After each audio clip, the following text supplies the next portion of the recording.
Piense y hágase rico, Napoleón Hill, décima parte. Convertido a audio por Edwin S.G. El subconsciente. El eslabón. El 11º paso hacia la riqueza. El subconsciente es un campo de conciencia en el que todo impulso de pensamiento que alcanza la mente consciente a través de cualquiera de los 5 sentidos se ve clasificado y registrado, y del que se pueden recordar o retirar los pensamientos, del mismo modo que se sacan las cartas de un archivador. Recibe y archiva las impresiones sensoriales o los pensamientos, con independencia de su naturaleza. Cualquier plan, pensamiento o propósito que se desee trasladar en su equivalente físico o monetario puede plantarse a voluntad en el subconsciente.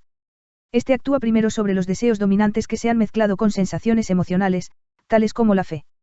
Consideremos esto en conexión con las instrucciones contenidas en el capítulo sobre el deseo, para dar los 6 pasos esbozados allí, así como con las instrucciones acerca de la construcción y ejecución de planes, y se habrá comprendido la importancia que este pensamiento conlleva. El subconsciente funciona de día y de noche. A través de un método de procedimiento, desconocido para el hombre, la mente subconsciente utiliza las fuerzas de la inteligencia infinita para disponer del poder con el que transmuta voluntariamente los deseos de una persona en su equivalente monetario, empleando siempre los medios más prácticos con los que pueda lograrse este fin. No se puede controlar por completo la mente subconsciente, pero sí es posible transmitirle cualquier plan, deseo o propósito que se desee transformar en una forma concreta. Vuelva a leer las instrucciones acerca del uso del subconsciente en el capítulo sobre la autosugestión. Existen numerosas evidencias que aprueban la creencia de que el subconsciente es el vínculo de conexión entre la mente finita del hombre y la inteligencia infinita. El subconsciente es el intermediario a través del cual se pueden utilizar a voluntad las fuerzas de la inteligencia infinita. Él, por sí solo, contiene el proceso secreto por el que se modifican y se cambian los impulsos mentales para constituir su equivalente espiritual. Él, por sí solo, es el medio a través del cual se puede transmitir la oración a la fuente capaz de contestar a esa misma oración. ¿Cómo energetizar el subconsciente para el esfuerzo creativo? Las posibilidades del esfuerzo creativo conectado con el subconsciente son grandiosas e imponderables, hasta el punto de que a uno le inspiran respeto. Nunca abordo la discusión del subconsciente sin experimentar una sensación de pequeñez e inferioridad, debido quizás al hecho de que sea tan lastimosamente limitada la reserva de conocimientos que poseemos sobre el tema. Una vez aceptada la realidad de la existencia del subconsciente, y comprendidas sus posibilidades como un medio para transmutar sus propios deseos en su equivalente físico o monetario, comprenderá todo el significado de las instrucciones dadas en el capítulo sobre el deseo. También comprenderá por qué se le ha advertido repetidas veces la necesidad de aclarar sus deseos y reducirlos a una forma escrita. Asimismo entenderá la necesidad de la perseverancia en la tarea de llevar a cabo las instrucciones. Los 13 principios son los estímulos con los que se adquiere la habilidad de alcanzar e influir sobre su subconsciente. No se desanime si no puede conseguirlo al primer intento. Recuerde que el subconsciente solo podrá ser dirigido voluntariamente mediante el hábito, y bajo las directrices expuestas en el capítulo sobre la fe. Aún no ha tenido usted el tiempo suficiente para dominar la fe. Sea paciente, y también perseverante. Aquí se repetirán muchas de las afirmaciones hechas ya en los capítulos sobre la fe y la autosugestión, con el propósito de beneficiar a su subconsciente. Recuerde que ese subconsciente funciona de una forma voluntaria, al margen de que usted haga o no algún esfuerzo por influir sobre ella. Esto, por supuesto, le sugiere que los pensamientos relativos al temor y a la pobreza, así como todos los pensamientos negativos, sirven como estímulos para su mente subconsciente, a menos que usted controle esos impulsos, y alimente su subconsciente con un alimento más deseable. El subconsciente no permanecerá ocioso. Si no logra plantar deseos en él, entonces se alimentará de pensamientos que le llegarán como resultado de su propia negligencia. Ya hemos explicado que los impulsos del pensamiento, tanto positivos como negativos, llegan continuamente a la mente subconsciente a partir de las 4 fuentes que hemos mencionado en el capítulo sobre la transmutación del sexo. Por el momento, es suficiente con que recuerde que usted vive a diario, en medio de toda clase de impulsos del pensamiento que llegan a su mente subconsciente, incluso sin su conocimiento. Algunos de esos impulsos son negativos, mientras que otros son positivos. Usted se halla enfrascado ahora en la tarea de intentar ayudar a cerrar el flujo de los impulsos negativos, y ayudar a influir voluntariamente sobre su subconsciente por medio de impulsos positivos de deseo. Una vez que haya logrado esto, poseerá la clave que le abra la puerta a su subconsciente. Además, controlará esa puerta de un modo tan completo que ningún pensamiento no deseado llegará a influir sobre su mente subconsciente. Todo aquello que el hombre crea empieza con un impulso del pensamiento. El hombre no puede crear nada que primero no haya concebido en su pensamiento. Los impulsos de este pueden ser transformados en planes por medio de la ayuda de la imaginación. Cuando está bajo control, esa imaginación se puede utilizar para la creación de planes o propósitos que conducen al éxito en la ocupación elegida por uno mismo. Todos los impulsos del pensamiento que tienden a la transformación en su equivalente físico y que se plantan voluntariamente en la mente subconsciente tienen que pasar antes a través de la imaginación, y mezclarse allí con la fe. La introducción de la fe en un plano propósito, con la intención de su sumisión a la mente subconsciente, solo puede hacerse a través de la imaginación. A partir de estas afirmaciones observará usted que el uso voluntario del subconsciente exige la coordinación y aplicación de todos los principios. Haga que sus emociones positivas trabajen para usted. El subconsciente es más susceptible de verse influido por impulsos de pensamiento cuando estos se hallan mezclados con un sentimiento o una emoción, que cuando se originan solo en la parte razonadora de la mente. De hecho, hay muchas pruebas que apoyan la teoría de que los pensamientos emocionalizados son los únicos que ejercen alguna acción influyente sobre la mente subconsciente. Es un hecho bien conocido que la emoción, o el sentimiento, gobierna a la mayoría de la gente. Si es cierto que el subconsciente responde con mayor rapidez y se ve influido con más facilidad por los impulsos del pensamiento que se hallan mezclados con la emoción, se comprenderá lo esencial que es familiarizarse con las más importantes de las emociones. Existen 7 grandes emociones positivas, y 7 grandes emociones negativas.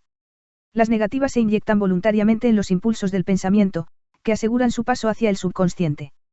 Las positivas, en cambio, tienen que ser inyectadas, a través de la disciplina de la autosugestión, en los impulsos del pensamiento que el individuo desee pasar a su subconsciente. En el capítulo sobre la autosugestión se han dado instrucciones al respecto. Estas emociones o impulsos sentimentales podemos compararlas con la levadura en la hogaza de pan, porque constituyen el elemento de acción que transforma los impulsos del pensamiento de un estado pasivo a otro activo. De ese modo se comprende por qué se puede actuar con más facilidad sobre los impulsos de pensamiento que han sido bien mezclados con la emoción, que sobre los impulsos de pensamiento originados en un razonamiento frío. Usted se está preparando para influir y controlar la audiencia interna de su mente subconsciente con objeto de transmitirle el deseo de obtener dinero, que quiere transmutar en su equivalente monetario. En consecuencia, es esencial que comprenda el método de aproximación a esta audiencia interna. Usted debe hablar su mismo lenguaje, puesto que, en caso contrario, no atenderá a su llamada, ya que comprende mejor el lenguaje de la emoción o del sentimiento.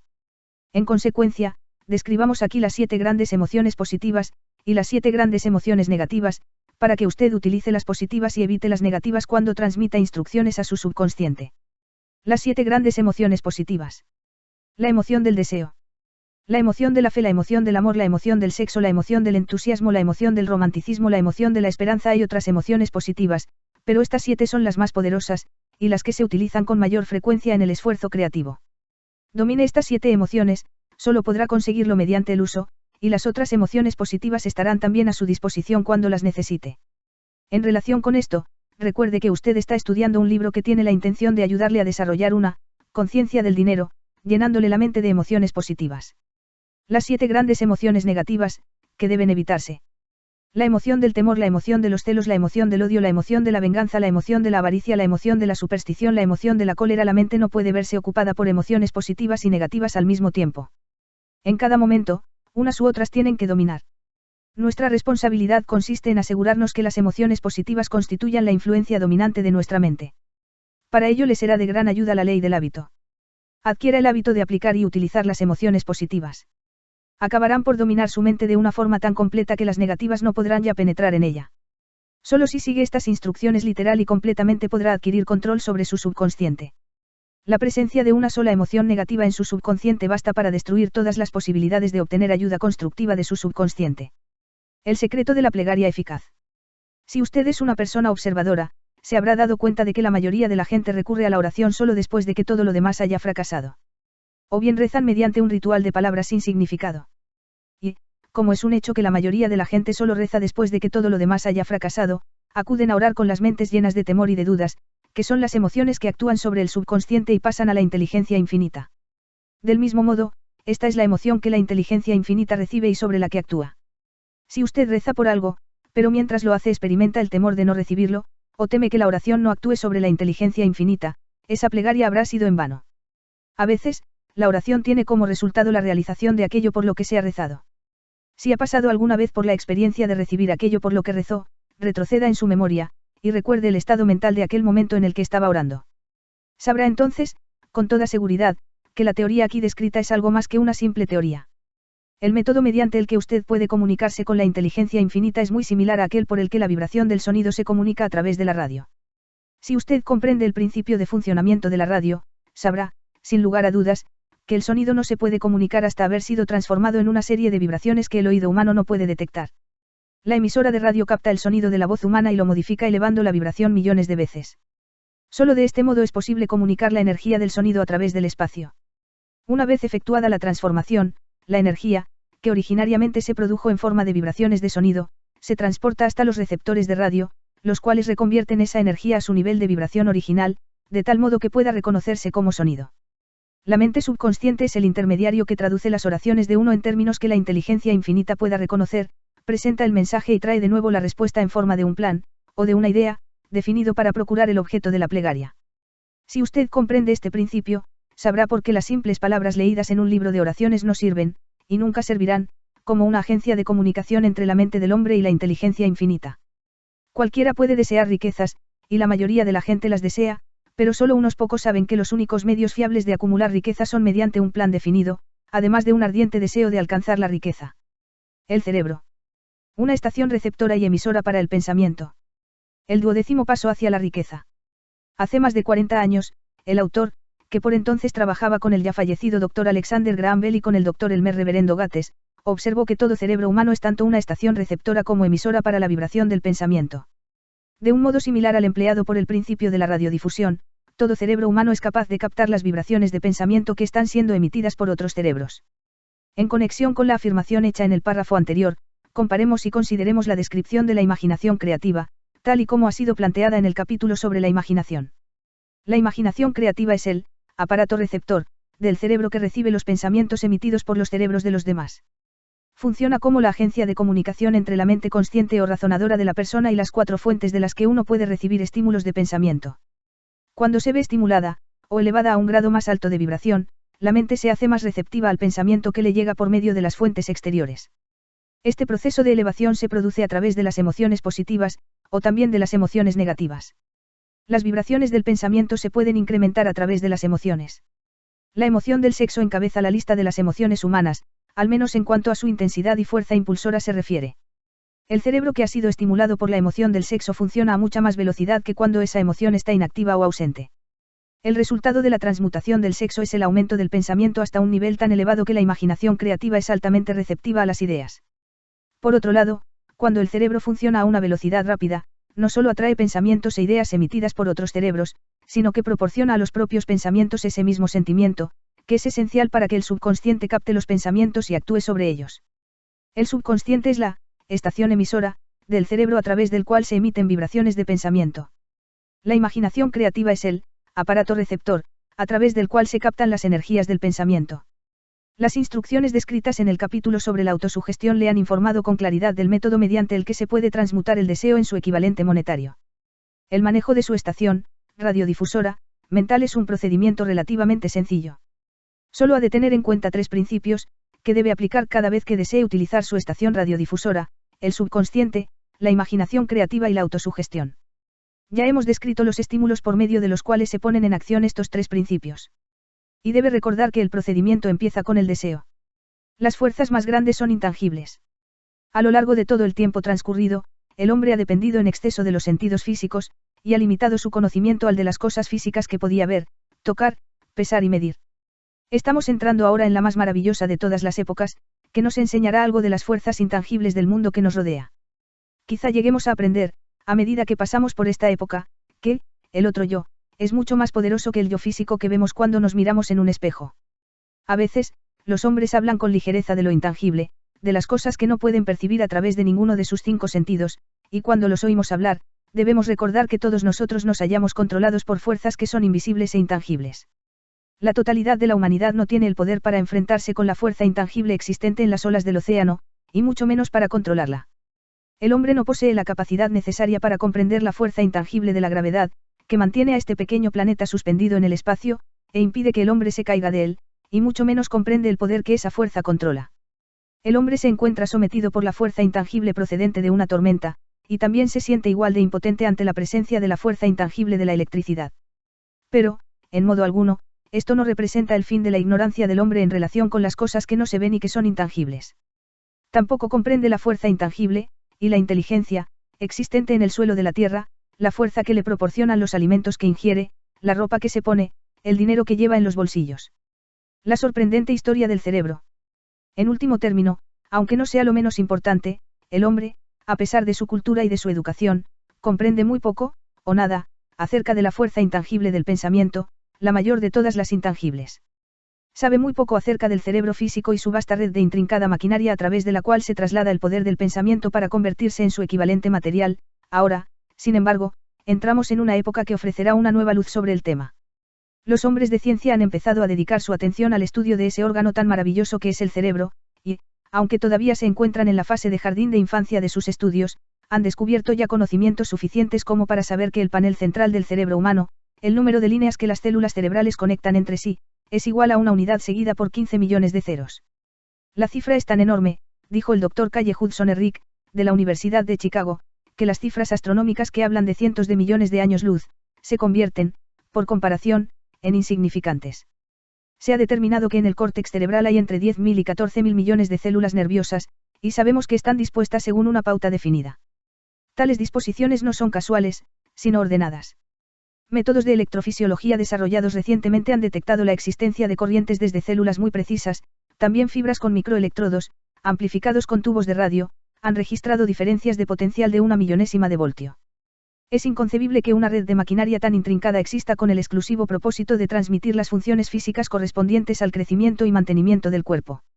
¿Acaso no parece probable que ese mismo sistema, que da a miles de millones de células cerebrales los medios para comunicarse entre sí, proporcione también los medios de comunicarse con otras fuerzas intangibles?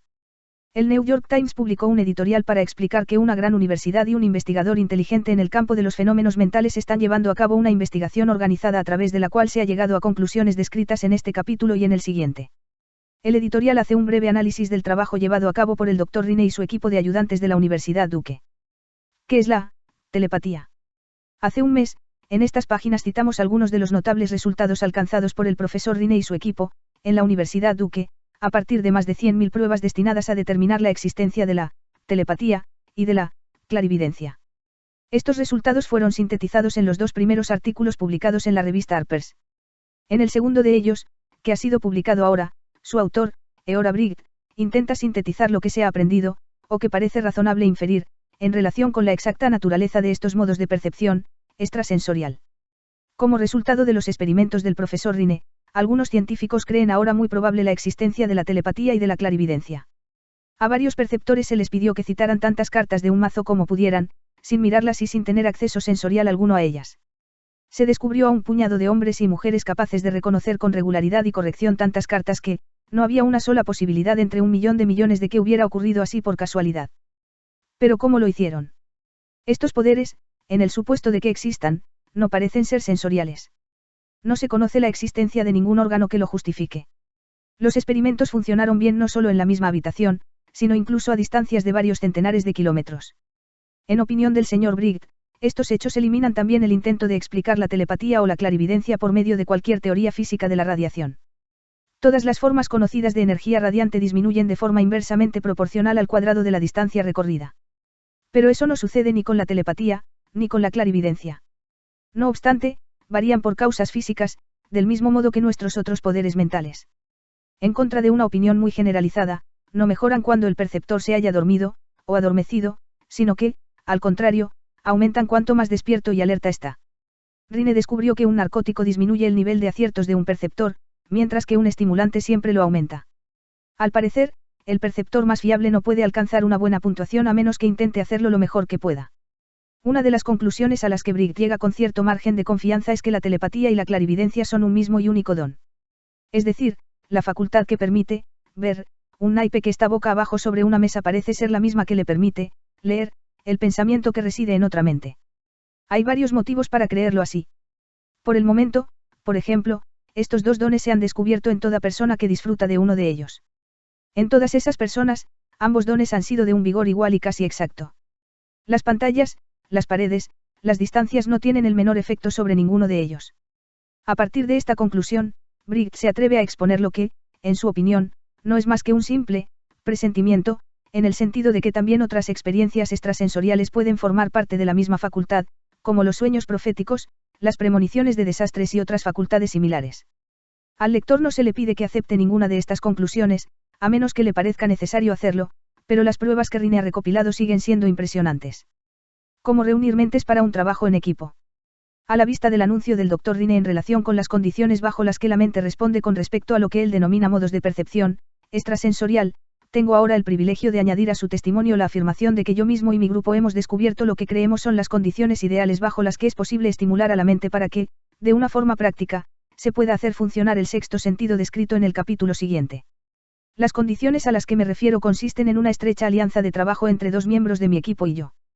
Gracias a la experimentación y la práctica hemos descubierto cómo estimular nuestras mentes, mediante la aplicación del principio utilizado en relación con los consejeros invisibles, descritos en el capítulo siguiente, de tal modo que, mediante un proceso de fusión de nuestras tres mentes en una sola, podemos encontrar la solución a una gran variedad de problemas personales presentados por mis clientes. El procedimiento es muy sencillo. Nos sentamos ante una mesa de conferencias, exponemos con claridad la naturaleza del problema que hemos de considerar, y, a continuación, empezamos a hablar de él. Cada uno de nosotros contribuye con aquello que se le ocurre. Lo más extraño de este método de estimulación mental es que sitúa a cada uno de los participantes en comunicación con fuentes de conocimiento desconocidas claramente situadas al margen de nuestra propia experiencia. Si usted comprende el principio descrito en el capítulo sobre el equipo de trabajo, reconocerá, sin lugar a dudas, el procedimiento de mesa redonda descrito aquí como una aplicación práctica del trabajo en equipo. Este método de estimulación mental, a través de una discusión armoniosa de temas concretos, efectuada entre tres personas, ilustra el empleo más sencillo y práctico de lo que es el trabajo de equipo. Al adoptar y seguir un plan similar, cualquier estudiante de esta filosofía puede entrar en posesión de la famosa fórmula Carnegie, brevemente descrita en la introducción. Si eso no significó nada para usted en el momento de leerla, marque esta página para continuar luego la lectura, y vuelva a leer la introducción en cuanto haya terminado este capítulo. La escalera del éxito nunca está abarrotada en lo más alto. El sexto sentido. La puerta del templo de la sabiduría. El 13º paso hacia la riqueza. El 13º principio es conocido como el sexto sentido. A través de él, la inteligencia infinita puede comunicarse a voluntad con el individuo, sin ningún esfuerzo ni exigencia por parte de éste. Este principio constituye la cumbre de la filosofía. Solo puede ser asimilado, comprendido y aplicado una vez que se hayan dominado los otros 12 principios. El sexto sentido es esa porción de la mente subconsciente a la que nos hemos referido denominando la imaginación creativa. También nos hemos referido a ella como aparato receptor, a través del cual las ideas, los planes y los pensamientos surgen en la mente.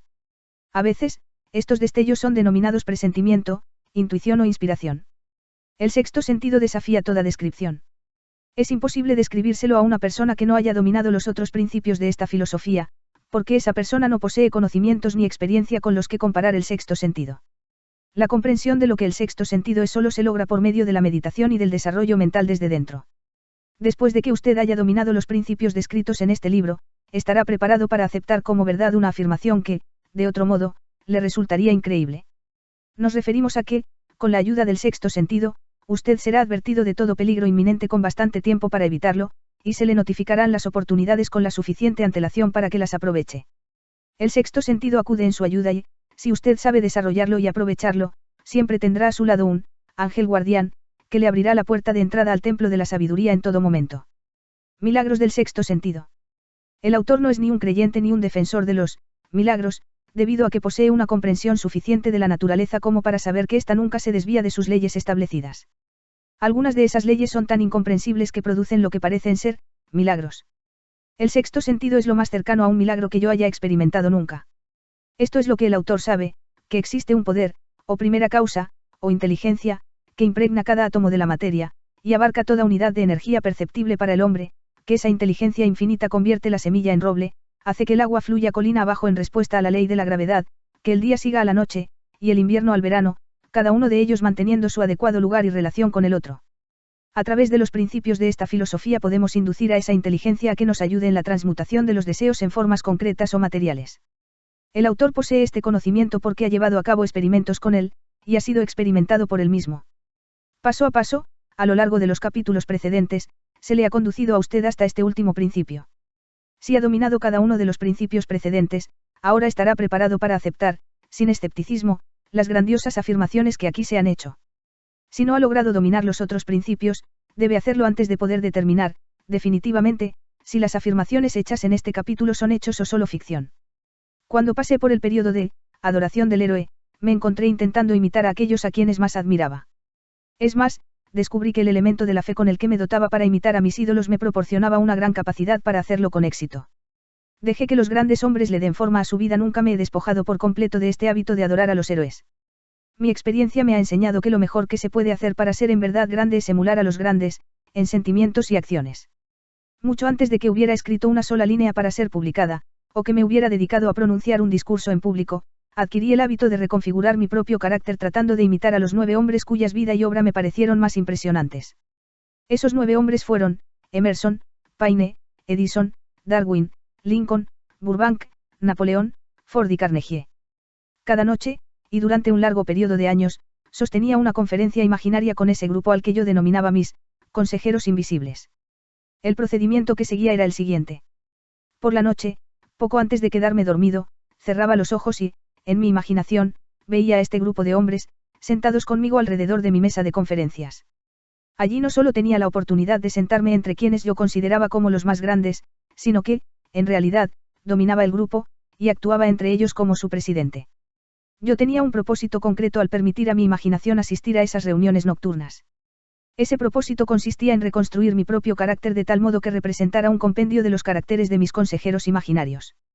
Al darme cuenta, como me sucedió a edad muy temprana, que debería superar el obstáculo de haber nacido en un medio ambiente de ignorancia y superstición, me asigné la deliberada tarea de renacer voluntariamente a través del método que acabo de describir.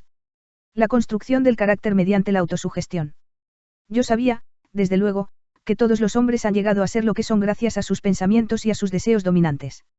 Sabía que todo deseo profundamente asentado le induce a uno a buscar una expresión exterior a través de la cual ese mismo deseo pueda transmutarse en una realidad.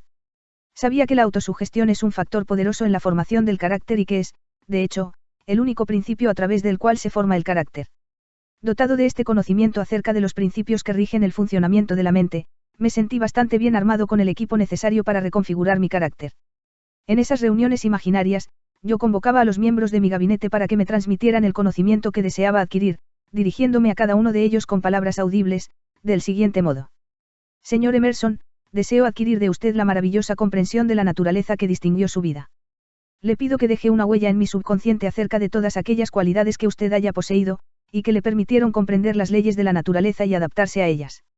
Señor Burbank, le pido que me transmita el conocimiento que le permitió armonizar las leyes de la naturaleza, y que le hizo arrancarle sus espinas al cactus para transformarlo en alimento comestible.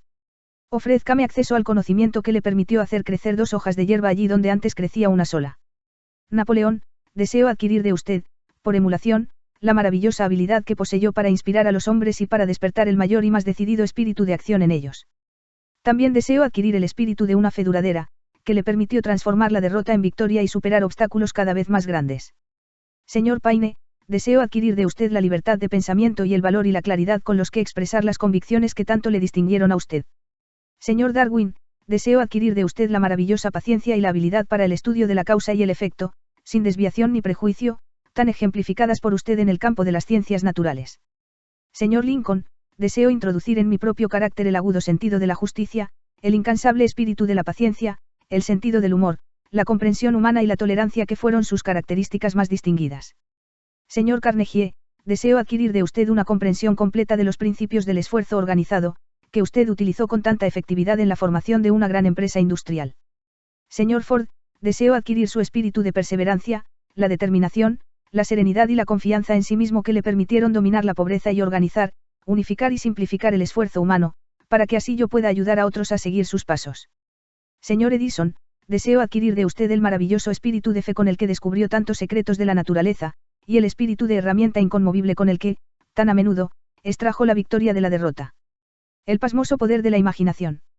Mi método de dirigirme a los miembros de mi gabinete imaginario variaban, de acuerdo con los rasgos de carácter que yo estaba más interesado en adquirir en aquellos momentos. Estudié todo lo que se sabía de sus vidas, y lo hice con minucioso cuidado. Después de algunos meses de haber empleado este procedimiento nocturno, me sentí asombrado al descubrir que estas figuras imaginarias se convertían en aparentemente reales. Cada uno de estos 9 hombres desarrolló características individuales que me sorprendían. Por ejemplo, Lincoln tenía la costumbre de llegar siempre tarde, para luego entrar de una forma solemne donde era esperado.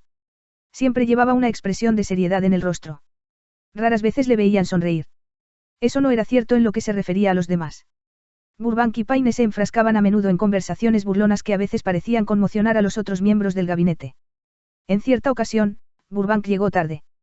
Al hacer su entrada, apareció lleno de entusiasmo y explicó que se había retrasado debido a un experimento que estaba realizando, y con el que confiaba poder hacer crecer manzanas de cualquier clase de árbol.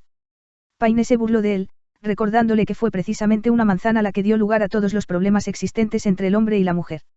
Darwin intervino cordial, y sugirió a Paine que se dedicara a vigilar a las serpientes pequeñas cuando acudiera al bosque en busca de manzanas, puesto que aquellas tenían la costumbre de desarrollarse hasta convertirse en serpientes grandes.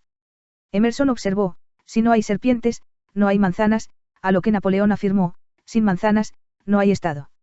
Estas reuniones se hicieron tan realistas que incluso llegué a temer sus consecuencias, y, durante varios meses, dejé de convocarlas con tanta frecuencia. Las experiencias eran tan extrañas que temía que, de continuar así, pudiera perder de vista el hecho de que tales reuniones no eran más que puras experiencias de mi imaginación. Esta es la primera vez que he tenido el valor de mencionar mis reuniones. Desde entonces me he mantenido en silencio con respecto al tema, porque sabía, a partir de mi propia actitud con respecto a estas cuestiones, que sería malinterpretado si describiera mi experiencia insólita. Me he visto obligado ahora a verterla en la página impresa porque me preocupa menos el, que dirán, de lo que me sucedía en los años que han transcurrido desde entonces. Para no ser malinterpretado, quisiera afirmar aquí, del modo más categórico posible, que sigo considerando las reuniones de mi gabinete como puramente imaginarias, pero que me siento con derecho a sugerir que, aun cuando los miembros de mi gabinete sean ficticios, y esas reuniones existan solo en mi propia imaginación, me han conducido por gloriosos caminos de aventura, y han configurado en mí un aprecio por la verdadera grandeza, han estimulado mi comportamiento creativo y han sido siempre la expresión de un pensamiento honesto. Recurra a la fuente de inspiración. En alguna parte de la estructura celular del cerebro se halla localizado un órgano que recibe las vibraciones del pensamiento habitualmente denominadas presentimientos.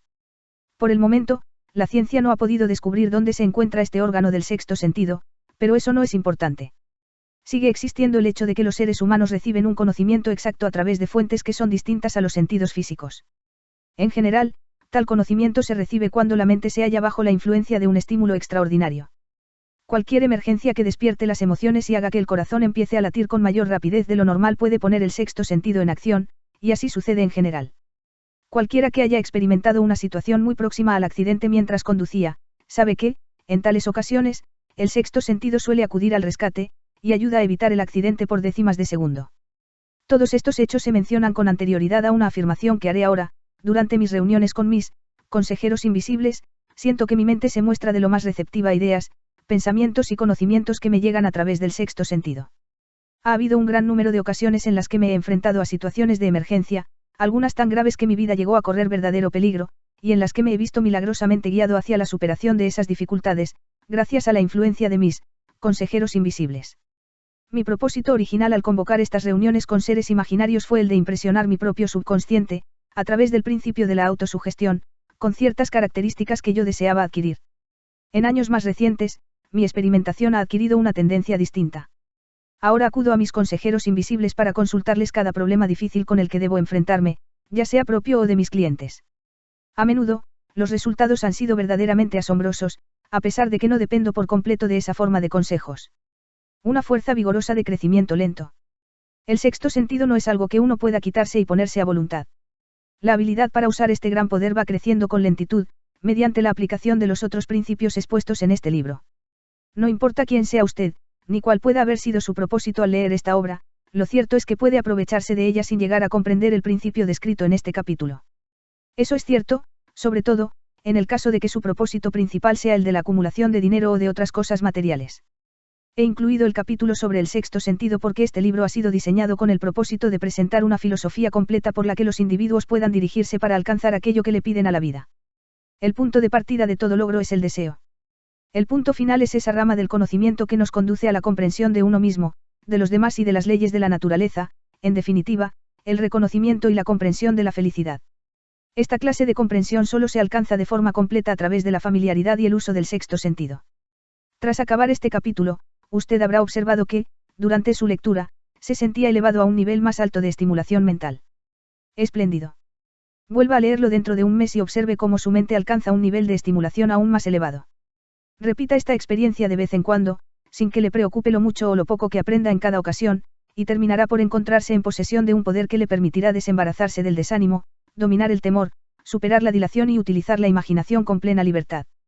Entonces percibirá el tacto de ese, algo, desconocido que ha sido el espíritu motivador de todo pensador, líder, artista, músico, escritor o estadista realmente grandes. Será el momento de transmutar sus deseos en su equivalente físico o financiero, y lo hará con la misma facilidad con la que antes se tumbaba y se abandonaba ante la aparición de la primera señal de oposición.